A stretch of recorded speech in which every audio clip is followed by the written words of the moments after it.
여러분 안녕하십니까. 경제 시사 토크 사이다 김영롱입니다. 기분 좋은 금요일이죠. 그래서 오늘도 참 여러 가지 이슈들 많이 준비했는데요. 물론 뒤후반에 좀 신나는 여러분들이 관심 많아 하시는 연예 뉴스도 기다리고 있습니다만은 그 전에 요즘에 뉴스에서 많이 회자되고 있는 은행권에서의 어떤 채용 특혜에 대해서 한번 이야기를 나눠볼까 합니다. 가운데 자리에서 딱 중심을 잡기가 쉽지 않은 이슈이기도 한데요. 현재 상황이 어떤지도 한번 살펴보도록 하겠고요. 밑에 나가는 것처럼 저희가 유튜브를 통해서도 여러분들이 생방송 또 보실 수 있으니까요. 또 유튜브 통해서 많은 시청 부탁드리겠습니다. 그러면 경제 시사 토크 사이다 바로 시작하도록 하겠습니다.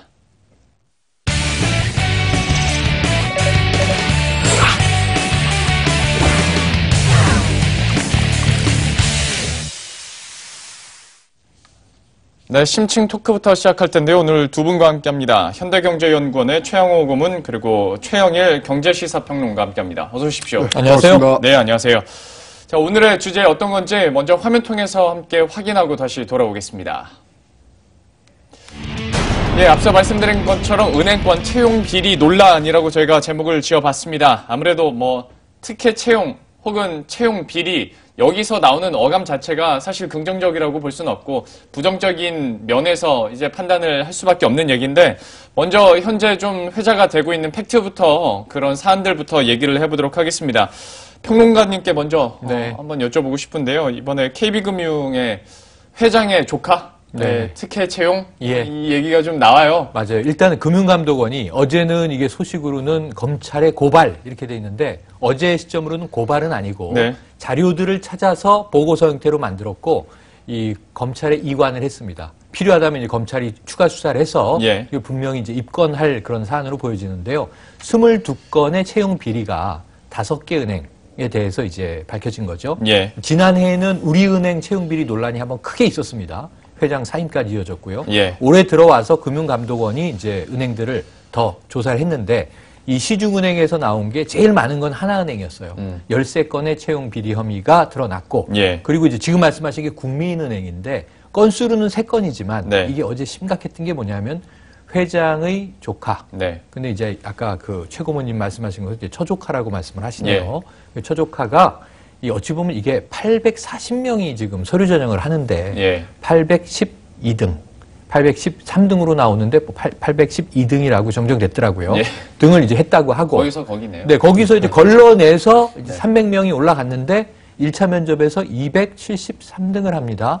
하위권, 최하위권 이렇게 말할 수 있는데 2차 면접에서 갑자기 면접 점수가 100점이 등장하는 등 좀 이 수상한 정황이 나온 이후에 최종적으로는 4등으로 합격을 했습니다. 그렇다면 이상하다는 느낌은 확 들죠. 이것이 이제 이 회장 조카에 대한 어떤 이제 부정, 배려가 아니겠느냐 하는 것으로 이제 지금 이제 문제가 확대되고 있는 거고요. 그 외에도 다종다양한 방식으로 사회이사의 어쨌든 자제라든가 혹은 이 거래처의 이제 문제라든가 지난해에 우리은행의 경우에는 이제 대표적인 게 주로 예치를 많이 하고 있는 고객의 자제가 부당하게 합격한다든가 이런 문제가 있었거든요. 그러니까 이제 이런 연장선상에서 문제는 심각하다. 그래서 금융감독원에서는 어찌 보면 이 임직원에 대한 해임까지도 압박할 수 있는 카드로 등장했다. 이렇게 볼 수 있겠습니다.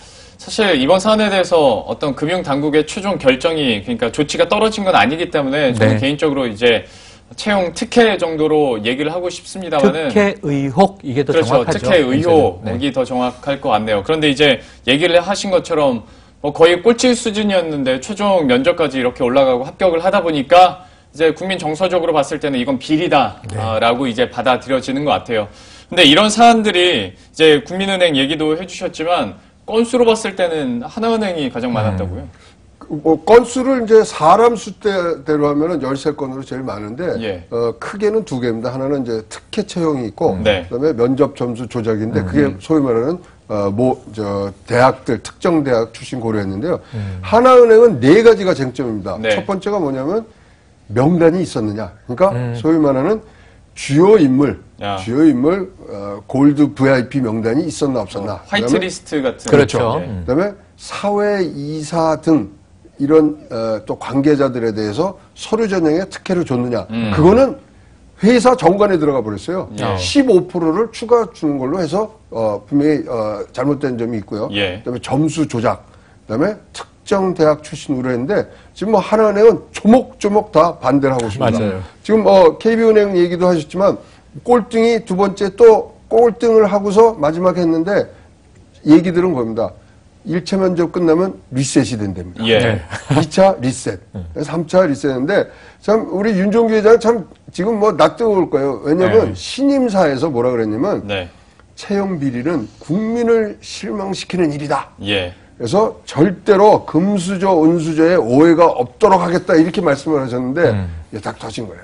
그러니까 우리 사회에 얼마나 최순실 정유라가 만연해 있는지를 진짜 뭐 안 봐도 이렇게 나오는 공공기관 말씀하셨잖아요.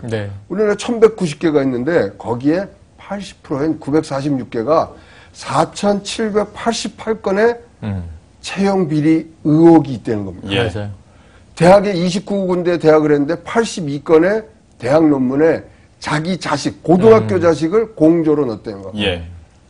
정유라가 한 말이 능력이 없으면 니네 부모를 원망해라. 돈도 실력이다. 또 뭐 재벌 3세는 그런 거 해서 아버지 뭐 하시니? 그렇죠. 등등. 진짜로 공정에 대한 책임의식이 우리 사회에 굉장히 부족한 그런 이 현상에 대해서 정말 실망감이랄까 또 같이 이렇게 이 사회를 이끌고 또 지켜나가는 사람의 한 사람으로서 굉장히 좀 미안한 감과 죄송한 마음을 갖고 있습니다. 물론 이제 얘기해 주신 공기업과 또 사기업 간의 구분이 필요한 부분도 당연히 있을 테고요. 또 특혜 과정에서 어떤 조작이나 특혜 그 수위라고 해야 될까요? 뭐 그런 거를 우리가 분명히 따질 필요도 있어 보입니다만은 공정사회로 나아가는 그 과정에서 국민 정서를 또 건드린 부분도 있고 분명히 조작이 의심되는 부분이 있다 보니까 저희가 또 다루는 거 아니겠습니까? 국민은행 같은 경우에는 이제 각 단계별로 그러니까 항상 리셋이 된다라고 얘기를 해주셨는데 하나은행 측에서도 나름대로 좀 이렇게 반박을 하고 있지 않습니까? 네, 다양하게 반박을 했습니다. 아까 말씀하신 대로 뭐 이게 제로 베이스에서 다시 이제 시작한다. 이게 동계올림픽 스포츠 정신에 입각하면 아주 훌륭한 얘기죠. 왜냐하면 예선을 뭐 1등으로 통과했어도 본선에서 떨어질 수 있는 거고요. 그럼에도 불구하고 아까 말씀하신 대로 일반 국민 정서는 정말 이렇게 이제 꼬리표를 다는 게 사실이고요. 지금 이제 이 하나은행 같은 경우에도 아까 말씀하신 면접 조작인데 이제 이 금감원의 주장은 이런 게 있어요. 외국 유학파 출신인데 원래 이 전형 절차 과정이 없었던 글로벌 우대라고 하는 항목을 중간에 만들어서 이 사람을 꼭 뽑기 위한 어찌 보면 맞춤형 전형을 급조해 놓았다. 이런 걸 보면은 이미 뽑기로 한 사람과 나머지는 이제 그 TO에서 밀리는 것으로 내정돼 있었던 건 아닌가라는 강한 의혹을 제기했는데 그걸 이제 하나은행이 반박하는 것은 무슨 얘기예요? 글로벌 우대는 원래 있었어요. 원래 우리 이제 전형 절차에 들어 있었던 항목이라고요. 이렇게 주장을 하고 있는 거거든요. 그래서 지금 은행들은 조목조목 반박을 하고 여기에 대해서 굉장히 세게 저항을 하고 있습니다. 결국 마지막은 뭐냐면요. 이 남는 게 증거 문제 여부예요. 검찰에서 이것을 다루게 될 때. 근데 은행은 증거 있어? 명단 있어? 이런 건데 금감원은 빼도 박도 못하는 증거들이 있습니다. 이렇게 얘기를 하고 있거든요. 그래서 그 여부에 따라서 앞으로 검찰에서 여기에 대해서는 필히 이것은 이제 법적 수사가 불가피한 사안인데 검찰의 최종 발표를 우리가 기다려봐야 되는데 어쨌든 금감원이 강한 압박을 하고 있는 것과 이 해당 은행들이 강하게 그 사실관계가 잘못됐다라고 하고 있는 상황이어서 이건 우리가 좀 특정하긴 어렵고 끝까지 좀 지켜볼 대목이긴 합니다. 검찰이 지금 자신만만해 하는 게 증거가 없어요. 인사 이런 거는 증거를 안 넘기잖아요. 맞아요. 근데 서버는 알고 있다. 서버에 요번에 이 조사하는 과정에서 서버에서 출력한 자료 이런 거 그거는 남잖아요. 로 파일로. 다 기록이 남죠. 그걸로 해서 역추적을 해가서 요번에 이런 성과를 올렸다고 그러는 걸 봐서는 중요한 서버 이런 것들이 지금 벌써 많은 수색이 돼 있는 걸로 봐져요. 그래서 그런 면에서는 분명히 이게 반박을 하지만 우리는 팩트를 갖고 있다. 이런 얘기가 나오는 것이 타당한 얘기라고 봐야죠. 증거는 있을 것이다. 뭐 우리 입장에서 봤을 때는 그냥 정황상 의심만 하는 건데 금감원에서는 워낙 조사 결과가 확실하다라고 좀 강하게 확정을 하고 있기 때문에 얘기를 해주신 것처럼 문서는 안 남더라도 서버에는 흔적이 남아있다라는 측면에서 역시 이 부분의 증거를 갖고 있을 것이다. 이것도 저희가 뭐 추정을 할 수밖에 없는 부분이긴 하네요. 근데 이게 사실 민감한 것이 특혜 채용이나 채용 비리 문제가 있을 때마다 이전 사례를 봤을 때 이거 일이 커지면 CEO가 교체될 수도 있지 않을까라는 걱정들 있는 거 아니겠습니까? 실제 사례로 이제 우리은행 네, 아까 말씀드렸잖아요. 지난해에 벌써 일이 크게 터지면서 사임을 했는데 지금 이 5개 시중은행 뿐이겠는가? 뭐 여긴 지금 이제 지역은행들도 있습니다. 대구은행도 3건, 부산은행 2건, 광주은행 1건 이렇게 들어서 우리가 알고 있는 이제 전국권 종합은행들과 함께 나란히 또 이제 이름을 올리고 있는데요. 사실은 금감원은 지금 이 부분에 대해서 세게 털지 않을 수가 없어요. 지난해에는 타겟이 금감원이었어요. 금감원의 채용 비리가 공공기관 채용 비리가 터지는데 시발점이었습니다. 그렇죠. 물론 강원랜드, 금감원 그리고 우리은행 민간 기업으로서는 그래서 이 세 군데는 말씀하신 대로 지금 회장이 수사 대상에 올랐을 뿐만 아니라 구속이 안 됐을 뿐이지 지금 사임한 회장도 나왔고 그럼 이게 지금 2차 파동으로 이번에 터진 거예요. 그래서 또 하나는 결국은 금융권 지금 헤드 조정의 신호탄 아니냐. 금감원이 이게 채용 비리 문제만 시정하시오가 아니라 결국은 책임을 지고 경영자가 사임해야 되는 것 아니냐. 그래서 이제 대대적인 물갈이를 예고하고 있는 것 아니냐. 이게 지금 더 중요하고 심각한 문제로 보여지거든요. 충분히 그럴 가능성이 있는 게 아까 공공기관 비리 얘기하셨지만 지금 1190개 공공기관에서 거의 4,900건 가까운 비위가 터지면서 8명의 기관장은 해임 대상으로 올랐어요. 그리고 이제 102명 정도가 형사 입건됩니다. 지금 수사 의뢰가 넘어갔고요. 그러니까 이런 것을 보면은 이렇게 발표를 해놓고 이 사안이 그냥 덮여 넘어가겠습니까? 회장의 조카가 부당하게 입사했다. 그래서 금융권에 대한 이 어떤 채용 문제가 왜 중요하냐면 청년 실업률이 9.9%인데 지금 청년 일자리 때문에 다 사회 분위기가 심각한데 정부에서도 최고로 이걸 중요하게 생각하는 의정, 국정 과제인데 문제는 여기서 신의 직장이라고 불리는 금융권 아닙니까? 초임 연봉이 가장 높잖아요. 산업계에서 봤을 때. 근데 여기를 부당하게 뽑았다. 그럼 지금 안 그래도 청년들이 지금 뿔이 나 있는 게 금수저, 흑수저론인데 지금 채용 비리를 한마디로 하면 뭐 면접 점수를 조작해줬건 특정 대학을 특혜했건 결국은 누군가를 뽑아야 하기 때문에 누군가를 떨궜다고 한다면 요즘 청년층이 가장 받아들일 수 없는 백으로 들어간 거잖아요. 백으로. 그래서 이것은 그냥 넘어가긴 어렵다. 이렇게 좀 분위기를 진단할 수 있겠습니다. 그렇죠. 이 최고의 스펙이 연줄 백이 된 거죠. 그런데 그렇죠. 이런 게 지금 사회적으로 더 이슈화 되는 거는 최근에 이런 청년들의 분노, 절망감이 사실은 표출된 게 북한하고 같이 아이스하키 팀 할 때 우리 한국 선수가 빠져야 되는 부분. 그러니까 공정함에 대한 불공정함에 대한 경종을 울리는 그런 청년들의 울부짖음이라고 저는 생각하고 있거든요. 그래서 사회적으로 진짜 이 피눈물 나게 하는 청년이 이렇게 만연될 때는 우리가 미래가 없다고 봐야 되니까 이거에 대해서는 진짜 철저하게 일벌백계하고 저는 제일 좋은 방법이 청탁자 신상 공개하면 어때요? 그게 제일로 좋은 것 같아요. 왜냐하면 누군가 청탁을 해서 부정거래가 있고 채용 비리가 생기는 근본을 잡아야지 채용 비리 한 거에 대해서 거기에 뭐 면접을 들어갔던가 담당 임원을 뭐 해임시킨다 그래서 없어질 일은 아니고요. 그다음에 부정한 청탁 위에는 뭐가 있겠습니까? 낙하산. 낙하산들이 계속 내려오는데 위에서 그렇게 내려오는데 밑에서는 뭐 못할 이유는 없잖아요. 등등 전체 책임의식에 대해서 이 공정함에 대해서 우리가 교육과 학습과 그리고 훈련이 돼야 된다고 생각합니다. 사실 저희가 종편이었으면 아이스하키 단일팀 얘기도 하고 공정사회 얘기도 더 제가 그쪽으로 몰고 가면 재밌게 진행이 될 것 같긴 한데 저는 경제방송이니까 경제 쪽으로 다시 한번 포커스를 집중해 보도록 하겠습니다. 아무래도 지금 이렇게 좀 얘기가 되고 또 민감하게 받아들이는 것이 물론 이제 지난해 금감원 같은 경우에 채용 비리 얘기도 해주셨습니다만은 금감원과 은행권의 또 다툼이 더 첨화되지 않을까라는 부분 때문에 좀 얘기가 나오고 있는 것 같은데요. 어떤 금감원의 고발 조치에 이은 검찰 수사 그리고 은행권과의 어떤 첨예한 이런 대립 앞으로 어떻게 좀 향방이 이어질 것으로 보이는지 먼저 평론가님께서 한번 그러니까 지금 이 일의 파장은 채용 비리에서 그치지는 않습니다. 지금 예를 들면 한 건이냐 두 건이냐 건수가 중요한 게 아니고 국민은행의 윤정근 회장의 조카가 이렇게 입사했다. 김정태 회장도 지금 위기에 처하게 된 거죠. 그럼 여기에 이게 다가 아니라 모두 다 지금 어찌 보면 주인 없는 금융권에 이 CEO 체제가 이제 1기, 2기, 3기 가느냐 마느냐 막 이런 시점이란 말이에요. 근데 산적해 있는 넘어야 할 장애 요인들을 사실 스스로 만들어낸 게 있어요. 부당거래 같은 거예요. 아들의 회사와 부당거래를 했다. 네. 이런 문제 지금 이제 비위로 또 올라 있고 그 노조의 반발 이런 것들이 있습니다. 근데 이것도 지금 잘 케어해서 3기를 열기가 쉽지 않다라는 판단이 이제 이 전문가들 금융권의 이제 견해였는데 여기에 또 하나 또 2개 만만치 않은 무게 이제 비리들이 들어가는 거잖아요. 그럼 아까 말씀하신 낙하산 측근을 뽑아준다.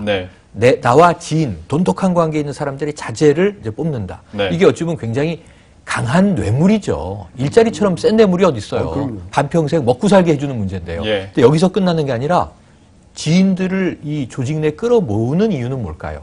첫 번째로 자신의 지지 세력을 굳히고 두 번째로는 부당한 예를 들면 비자금이라든가 부당 수익을 추구할 수 있는 인프라를 자기 주변에 짜는 게 아니겠습니까? 그러니까 이게 의혹의 정황의 핵심이라고 보는데 그냥 이제 사람들을 채용하는 것의 끝이 아니라 이러한 것들에 대한 의구심을 새로운 이제 나름대로 금융권의 집권이라고 얘기를 한다면 집권 3기를 열기 위한 전략을 몰래 넣을 수 있겠는가. 그래서 저는 빨간불이 들어왔다. 지금 이렇게 보여주는 거죠.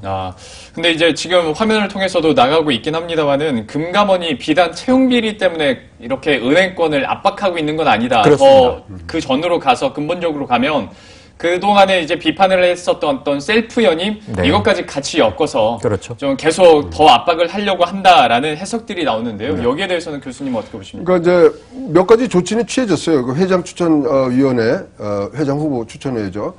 그런데 이제 뭐 회장이 직접 참석했던 부분들을 금지를 했고요. 또 사회이사들이라니까 외부 전문가들 넣는 얘기들을 했는데 전적으로 지금 금융의 어떤 위기감, 아까 말씀하신 빨간불이 지금 들어온 거는 사실이고요. 그러다 보니까 이제 금감원도 요번에 사실 공공기관에 지정될 그 위기에 있었는데 빠졌는데 알고 보니까 그게 끝이 아니라 지금 금융감독 체계를 완전히 개편하는 안을 하겠다고 김동연 부총리가 지금 발표를 했어요. 그래서 앞으로 이게 어떻게 될 건지 상황이 되는데 그 전에 소위 말하는 적폐청산을 해야죠. 털 건 털어야 개편이 되지 않겠습니까? 그래서 지금 뭐 셀프 연임이라든가 은행권하고의 다툼 이런 것들은 그 고비를 한번 넘어서야지만 분명히 될 겁니다. 그러나 지금까지로 봐서는 금융당국과 연임된 회장이 싸움을 붙었을 때 뭐 라흥찬이라든가 강중원 회장이라든가 다 일단은 은행권이 졌어요. 졌고 또 거기에 걸맞는 또 이 소위 말하는 강도 높은 수사가 그 앞전에 있었고 근데 그 방향을 조금만 틀으면 금융개혁으로 갈 수 있는 좋은 기회도 되지 않겠느냐 봐집니다. 교수님 그러면 조금 다른 시각에서 봤을 때 이건 어떻게 생각하시는지도 궁금한데 금감원에서 물론 금융권을 감독하는 역할이긴 합니다만은 이게 또 한 발만 더 깊이 들어가게 되면 이거 너무 개입하는 거 아니냐라는 얘기도 분명히 있거든요. 하나은행 같은 경우에 회장 후보 추천위원회 위원회를 그냥 일정을 밀어버린다든지 뭐 하다 보면 분명히 내부에서는 불만 섞인 목소리가 나올 것 같은데 여기에 대해서는 좀 어떻게 판단하십니까? 문재인 대통령이 그 수석비서관회에서 그 얘기는 했어요. 민간 금융사의 인사에 절대 개입하지 마라. 근데 그 행간이 뭐냐면 제도와 시스템으로 해라는 거죠. 그래서 진짜 제도와 시스템이 잘못됐으면 고치고 왜냐하면 금융업이라는 것은요 나라에서 면허를 내주고 감독을 하게끔 법으로 돼 있는 거예요. 그래서 개입을 안 하면 안 되는 거예요. 개입을 해야지 자기네들 소위 말하는 책임을 다하는 거거든요. 그래서 지금 금감원에서는 적격성 심사에 들어갔습니다. 그 김종태 회장에 대해서. 그래서 과연 CEO로서 이 금융기관을 잘 이끌 수 있는 선관주의 의무를 다할 수 있는 사람이냐 없느냐를 이제 보는데 적절한 조치라고 봅니다. 분명히 감독을 할 때는 철저하게 해야 되거든요. 그래서 제도와 시스템으로 하지 누가 입김으로 하는 그런 부분들은 이제 없을 거라고 보여집니다. 그러면 이것부터 한번 평론가님께 여쭤볼게요. 하나금융 같은 경우에 이제 김정태 3기라는 얘기를 이제 합니다. 순탄치 않을 것 같다라는 얘기들을 많이 하거든요. 아까 빨간불 레드라이트 앞에 섰다. 그런데 이걸 피해갈 수 있겠느냐 없겠느냐. 저는 이건 국민 그리고 이제 금융권 고객 입장에서는 아주 좋은 상황이에요. 이 사실은 이제 은행들은 역공을 했었고 그거는 아까 말씀하신 대로 또 의미가 있습니다. 지금이 어느 시대인데 관치금융이냐 이렇게 얘기할 수 있거든요. 근데 아까 말씀하신 대로 무슨 얘기야? 법과 제도에 있는 만큼의 역할을 우린 수행하는 거야. 은행 감독해야지 그러면은 방임하나? 이제 이런 싸움이에요.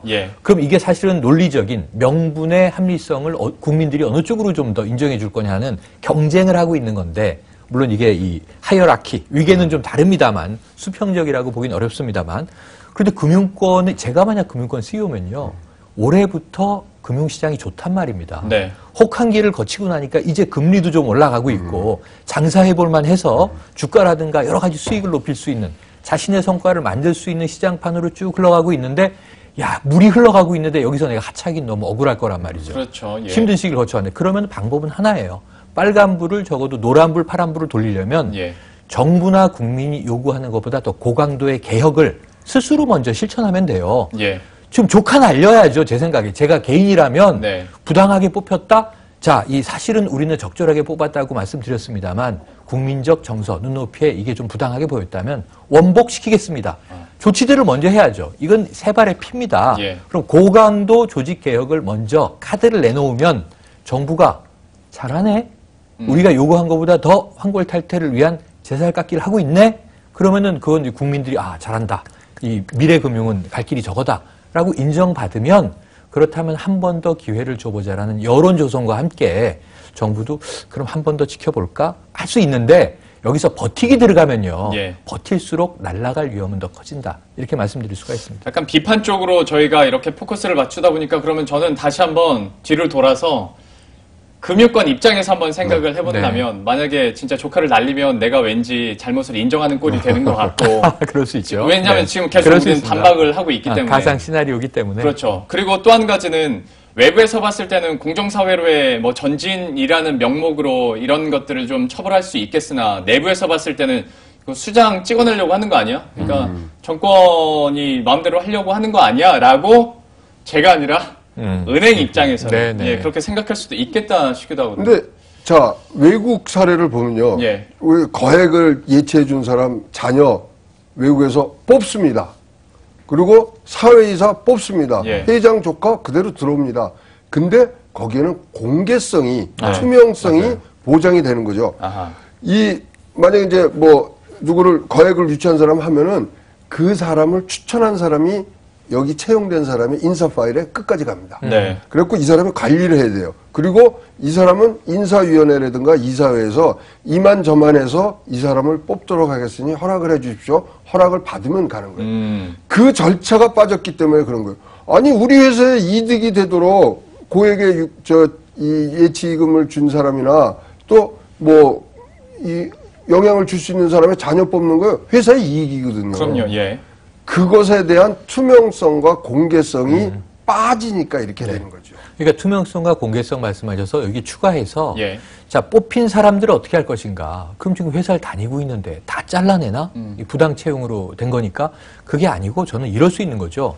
사회이사의 자제인데 은행에서 일하기에 차고도 넘치는 인물이 있을 수 있어요. 그렇죠. 근데 그 사람은 그러면은 프로세스를 정상적으로 밟았는데 적어도 채용권 안에 들어와야죠. 아까 말씀드린 대로 840명 중에 812, 3등하고 예. 300명 중에서 273등을 했는데 갑자기 마지막에 4등으로 기록이 됐다고 누가 납득을 하겠냐고요. 네. 근데 이러면 거기서 50등하고 40등하고 30등 해서 뽑혔어요. 예. 그럼 채용 절차를 공개했을 때 뽑을 만한 사람인데 이 사람은 사회이사의 자제다.